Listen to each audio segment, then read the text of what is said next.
Hello दोस्तों, आज हम शुरू करेंगे नया लेसन जिसका नाम है आनुवांशिकी अर्थात जेनेटिक्स। आनुवांशिकी एक शब्द है। आनुवांशिकी एक शब्द होता है जिसका प्रतिपादन बेटसन नामक वैज्ञानिक ने किया था।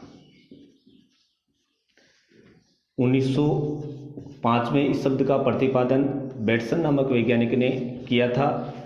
आनुवांशिकी होती क्या है? आनुवांशिकी वैसे एक ग्रीक भाषा का शब्द होता है। आनुवांशिकी होती क्या है? देखिए, आनुवांशिकी होती है दो जीवों के मध्य उनकी आनुवांशिकता और उनकी विभिन्नताओं का अध्ययन करना आनुवांशिकी कहलाता है। मैं शब्द काम में ले रहा हूँ यहाँ पे दो चीज़ें, एक तो आनुवांशिकता और दूसरा शब्द यहाँ पे आ रहा है विभिन्नता। अर्थात आनुवांशिकी वास्तव में है क्या? आनुवांशिकी है किसी भी जीव या जीवों की आनुवांशिकता और उसकी विभिन्नता, इन दोनों का अध्ययन करना ही आनुवांशिकी कहलाता है। अर्थात हमारे गुण अगली पीढ़ी में जा रहे हैं या नहीं जा रहे हैं, उनका संचरण हुआ कि नहीं हुआ, उनको प्रकट हुआ कि वो नहीं हुआ, ये तो कहलाता आनुवांशिकी। विभिन्नता क्या कहलाती है? विभिन्नता होती है दो जीवों के मध्य उनमें डिफरेंस उत्पन्न करना। जैसे लंबाई के आधार पर अपन डिफरेंस उत्पन्न करें तो एक व्यक्ति अपन बोलते हैं लंबा और दूसरे को बोलते हैं अपन छोटा। अर्थात छोटे को अपन शुद्ध भाषा में बोले तो अपन बोना बोल सकते हैं। हम कलर, किसी भी फूल का कलर डिफरेंशिएट करें तो सबसे पहले जैसे मैं टमाटर का रंग ले लेता हूँ, एक सामान्य उदाहरण है टमाटर का रंग। टमाटर पहले हरे रंग का होता है और उसके बाद में उसका रंग परिवर्तन होकर लाल हो जाता है। अर्थात प्रथम जो रंग था वो प्रभावी और द्वितीय रंग है वो अप्रभावी। जो बहुतायत में पाया जाता है वो लाल रंग, ये प्रभावी हो गया और ये अप्रभावी हो गया। यहाँ पे हम जो भी लक्षण करेंगे वो लक्षण हमें दो रूपों में पाया जाएगा। अर्थात विभिन्नता हमें उन लक्षणों के आधार पर ही पता लगेगी।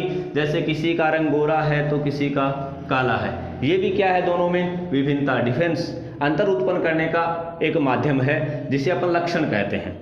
आनुवांशिकता क्या होती है? आनुवांशिकता होती है जो अपन लक्षण की बात कर रहे हैं, ये लक्षण अगली पीढ़ी में प्रकट हुए या नहीं हुए। अगर प्रकट हो रहे हैं तो वो आनुवांशिकता के अंतर्गत आते हैं। जैसे मैं यहाँ बात करूँ आनुवांशिक लक्षणों की, एक शब्द ले लेते हैं अपन, आनुवांशिक लक्षण। सबसे पहले मैं इसकी परिभाषा बता देता हूँ। आनुवांशिक लक्षण क्या होते हैं? आनुवांशिक लक्षण उन लक्षणों को बोलते हैं जो एक पीढ़ी से दूसरी पीढ़ी में प्रकट हो जाते हैं। एक पीढ़ी से दूसरी पीढ़ी में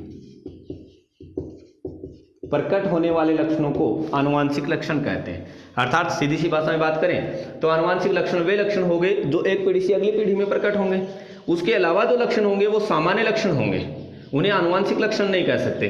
जैसे मैं बात करूं यहाँ पे, जैसे मान लो किसी के माता पिता की लंबाई लगभग 7 फुट के आसपास है या 6 फुट मान लें, उससे उत्पन्न संतति अर्थात उसका बच्चा, चाहे वो लड़का है चाहे वो लड़की है, उसकी जो संतति है उस संतति की लंबाई 6 फुट के आसपास हो गई।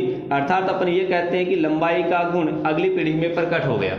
जैसे अपन सामान्य बोलचाल घर परिवार की भाषा में अपन इस्तेमाल एक शब्द इस्तेमाल करते हैं, ये कहा जाता है सामान्य घर परिवार में कि ये बच्चा अपने दादा पे गया है या अपनी दादी पे गया। अर्थात वो लक्षण कौन सा जो दादा से उसके पोते में आया है या उसके बेटे में आया है, वो लक्षण कौन सा लक्षण कहलाता है? आनुवांशिक लक्षण कहलाता है। इस आनुवांशिक लक्षण का अगली पीढ़ी में प्रकट होना आनुवांशिकता कहलाता है। अर्थात जो आनुवांशिक लक्षण एक पीढ़ी से दूसरी पीढ़ी में प्रकट हो गए वो ही लक्षण क्या कहलाएंगे? आनुवांशिकता कहलाएंगे। इसके अलावा जो लक्षण प्रकट नहीं होते हैं, जैसे सपोज करो कि हमने कोई लक्षण ऐसा है जो आनुवांशिक नहीं है। सपोज करें कि मेरा हाथ टूट गया। हाथ टूटने का मतलब हो गया कि ये कोई आनुवांशिक लक्षण नहीं है, ये हमने बाह्य वातावरण से प्राप्त किया हुआ लक्षण है, ये अगली पीढ़ी में प्रकट नहीं होगा। लेकिन कुछ लक्षण ऐसे होते हैं जो आनुवांशिक लक्षण कहलाते हैं। जैसे एड्स रोग है, एड्स अगली पीढ़ी में प्रकट हो जाता है। क्यों? क्योंकि आनुवांशिक लक्षण है, ये जेनेटिक में जाके परिवर्तन करता है। किसमें? उसके जीन्स में जाकर परिवर्तन करेगा, जीन्स अर्थात उसके डीएनए में परिवर्तन करेगा, जिसके कारण आनुवांशिक लक्षण अगली पीढ़ी में प्रकट हो जाएगा। यह डिफेंस करेगा डीएनए में, जबकि सामान्य लक्षण जैसे हाथ का टूटना बताया, इसमें डीएनए में कोई परिवर्तन नहीं होता, अर्थात वे लक्षण ही आनुवांशिक लक्षण कहलाते हैं जो एक पीढ़ी से दूसरी पीढ़ी में प्रकट होते हैं। मैं शब्द यहाँ पे एक काम में ओ ले रहा था, बीच में वंशागति। अभी मैंने बताया अगली पीढ़ी में प्रकट होना आनुवांशिक लक्षणों का, तो वंशागति की परिभाषा अर्थात हेरिडिटी बोलते हैं इसको।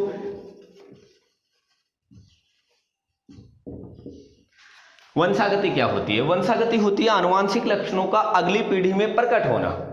आनुवांशिक लक्षण तो वे हो गए जो अगली पीढ़ी में जा रहे हैं, वो तो लक्षण तो कहलाएंगे आनुवांशिक लक्षण, लेकिन इन लक्षणों का प्रकट होना क्या कहलाता है? वंशागति कहलाता है, हेरिडिटी कहलाता है। इस वंशागति शब्द का प्रतिपादन स्पेंसर नामक वैज्ञानिक ने 1863 में किया था। स्पेंसर नामक वैज्ञानिक ने 1863 में इस शब्द का प्रतिपादन किया गया था, जिसे बोलते हैं वंशागति या हेरिडिटी, अर्थात आनुवांशिक लक्षणों का अगली पीढ़ी में प्रकट होना ही क्या कहलाता है? वंशागति कहलाता है। पुनः मैं दोबारा रिपीट करके बता रहा हूँ, आनुवांशिकी जीव के आनुवांशिकता एवं विभिन्नता, अगली पीढ़ी के यानी किसी भी जीव की आनुवांशिकता और विभिन्नता के लक्षणों का अध्ययन करना ही क्या कहलाता है? आनुवांशिकी कहलाता है। जेनेटिक्स बोलते हैं। बेटसन नामक वैज्ञानिक ने 1905 में आनुवांशिकी शब्द का प्रयोग किया था। दूसरी हमने परिभाषा ली यहाँ से आनुवांशिकता की। आनुवांशिकता बोलते हैं आनुवांशिक लक्षणों का अगली पीढ़ी में प्रकट होना आनुवांशिकता कहलाता है। विभिन्नता की बात करें तो दो ऐसे कैरेक्टर जिनके द्वारा अपन उनमें डिफेंस उत्पन्न कर सकते हैं, वो कहलाती है विभिन्नता। जैसे उदाहरण के लिए हमने यहाँ बात की थी टमाटर हरा और लाल, यहाँ डिफेंस हो गया, ये हरा टमाटर हो रही है, लाल टमाटर है, ये इसमें विभिन्नता हो गई। फिर अगली बात की हमने आनुवांशिक लक्षण की। आनुवांशिक लक्षण वे होते हैं जो एक पीढ़ी से दूसरी पीढ़ी में प्रकट होते हैं, उन लक्षणों को आनुवांशिक लक्षण कहते हैं। फिर हमने बात की थी यहाँ से वंशागति की। वंशागति हेरिडिटी, हेरिडिटी शब्द का प्रयोग स्पेंसर ने 1863 में किया था। वंशागति की परिभाषा होती है आनुवांशिक लक्षणों का अगली पीढ़ी में प्रकट होना ही वंशागति कहलाता है।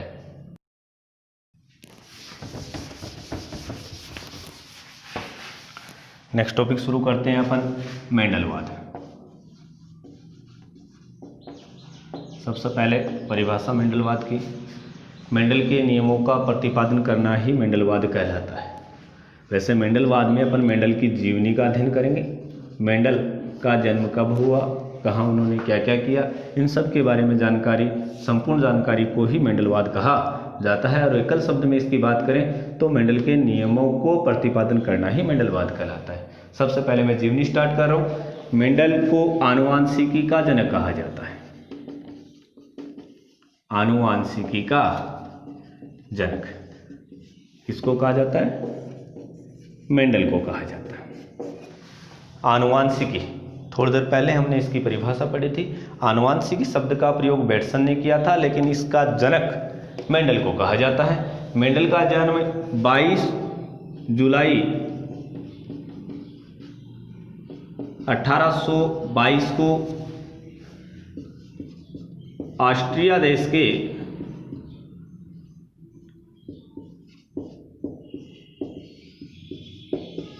ब्रुन शहर के सिलिसियन ग्राम में हुआ था।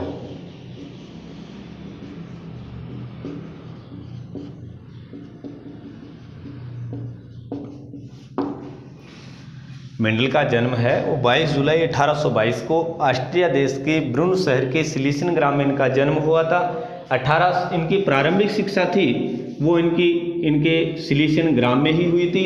उच्च शिक्षा के लिए ये वीना विश्वविद्यालय चले गए थे। 1842 में इन्होंने दर्शन शास्त्र अर्थात फिलोसॉफी की डिग्री प्राप्त की थी।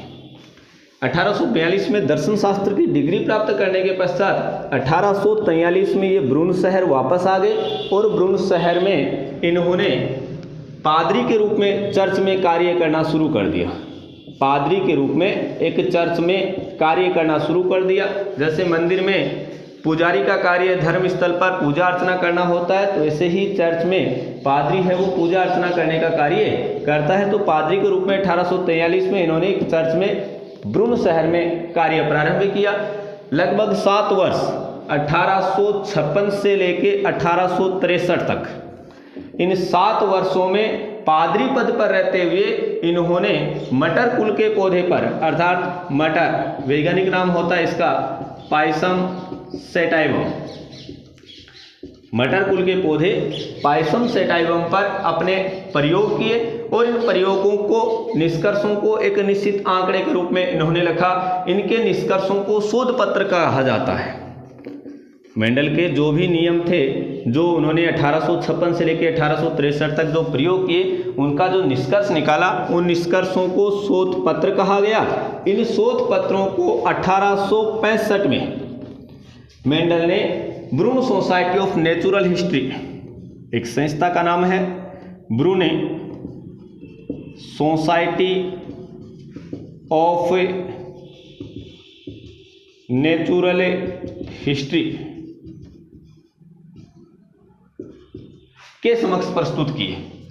इस संस्था ने, जिसका नाम है ब्रून सोसाइटी ऑफ नेचुरल हिस्ट्री, इस संस्था ने 1866 में वार्षिकी संस्करण में अपनी एक पत्रिका चलाता था जिसका नाम था वार्षिकी। उस वार्षिकी में पादप संकरण पर प्रयोग एक शीर्षक रखा गया जिसका नाम था पादप संकरण पर प्रयोग। इस शीर्षक के माध्यम से वार्षिकी पत्रिका में ब्रून सोसाइटी ऑफ नेचुरल हिस्ट्री ने इन शोध पत्रों को 1866 में प्रकाशन करवाया। 6 जनवरी 1884, 6 जनवरी 1884 को वर्गीय शोथ के कारण, गुर्दे खराब होने के कारण इनकी मृत्यु हो गई। मृत्यु के पश्चात लगभग 30 वर्ष पश्चात 3 अन्य वैज्ञानिकों ने इनके जो प्रयोग थे उनके निष्कर्षों को पुनः प्रतिपादन किया। तब जाकर मेंडल को प्रसिद्धि प्राप्त हुई थी। उसके बाद में ही मेंडल को आनुवांशिकी का जनक कहा गया। मृत्यु तक इन वैज्ञानिकों को या मेंडल को कोई भी यही नहीं जानता था कि इस नाम का कोई वैज्ञानिक भी यहाँ था। लेकिन इनकी पुनः खोजकर्ता 3 अलग अलग देशों के 3 वैज्ञानिक थे।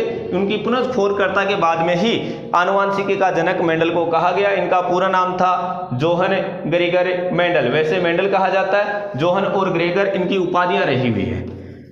जोहन और ग्रेगर, ये 2 इनकी उपाधियां रही हुई है। इनका पूरा नाम वैसे दोनों को मिलाकर ग्रेगर जोहन मेंडल, या फिर कई किताबों में ये लिखा आता है जोहन ग्रेगर मेंडल। तो इसमें कोई डिफरेंस नहीं है, ये दोनों उपाधियां आगे पीछे कोई भी जोड़ सकते हो, इसमें कंफ्यूज होने की जरूरत नहीं है। पूरा नाम ये नहीं है, पूरा नाम इनका मेंडल ही था। और जन्म दोबारा जीवनी की स्टार्ट करें, बात करें तो इनको आनुवांशिकी का जनक कहा जाता है। 22 जुलाई 1822 को ऑस्ट्रिया देश के ब्रन शहर के सिलिसियन ग्राम में इनका जन्म हुआ था। प्रारंभिक शिक्षा इनकी सिलिसियन ग्राम में हुई थी। उच्च शिक्षा के लिए वियना विश्वविद्यालय चले गए थे। 1842 में दर्शन शास्त्र की डिग्री प्राप्त करने के पश्चात 1843 में ब्रून शहर में पादरी पद पर रहते हुए चर्च में कार्य करने लगे। लगभग 7 वर्ष 1856 से 1863 तक चर्च पर पादरी पद पर रहते हुए उन्होंने पायसम सेटाइवम पर अपने प्रयोग किए। इनके प्रयोगों का जो निष्कर्ष था उसको शोध पत्र कहा गया। शोध पत्रों को 1866 में मेंडल ने ब्रून सोसाइटी ऑफ नेचुरल हिस्ट्री के सामने प्रस्तुत किए। ब्रून सोसाइटी ऑफ नेचुरल हिस्ट्री ने 1866 में वार्षिकी नामक संस्करण में पादप संकरण पर प्रयोग शीर्षक से इसका शोध पत्रों का प्रकाशन करवाया। 6 जनवरी 1884 को वर्गीय शोथ के कारण मेंडल की मृत्यु हो गई थी।